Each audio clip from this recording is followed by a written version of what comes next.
The Taliban captured two more major provincial capitals, Kandahar and Herat, delivering yet another blow to the Afghan government. Earlier, the militant group's seizure of Ghazni marked a strategic victory for the Taliban by severing a major highway linking Kabul with the country's southern provinces.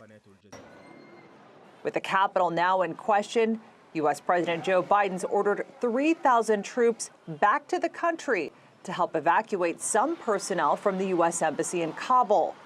The Pentagon says those forces will not be there to fight the Taliban.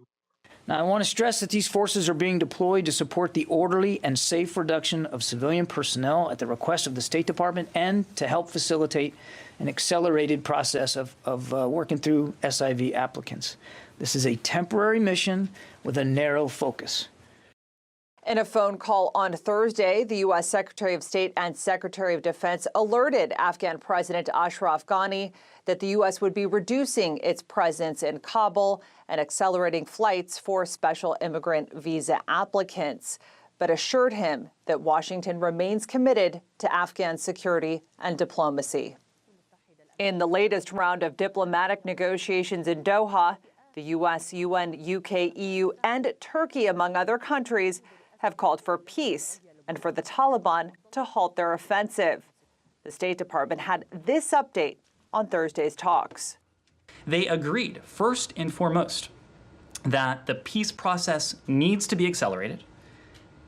And they also agreed, importantly, that they will not recognize any government that is imposed through military force. The UN gave this assessment of their progress so far. We are continuing to engage with the Taliban in Doha. I mean, we are continuing to believe that there is a political solution that can be had.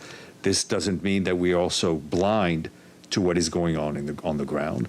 We are not blind to the suffering of the civilians who are caught in crossfire in urban environments. The civilian crisis is growing in Kabul, with thousands of people fleeing Taliban-controlled territory. And nationwide, around 18 million people are in need of humanitarian assistance.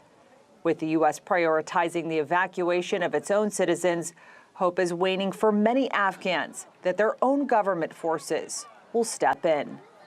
Kilmany Dukart, TRT World, Washington.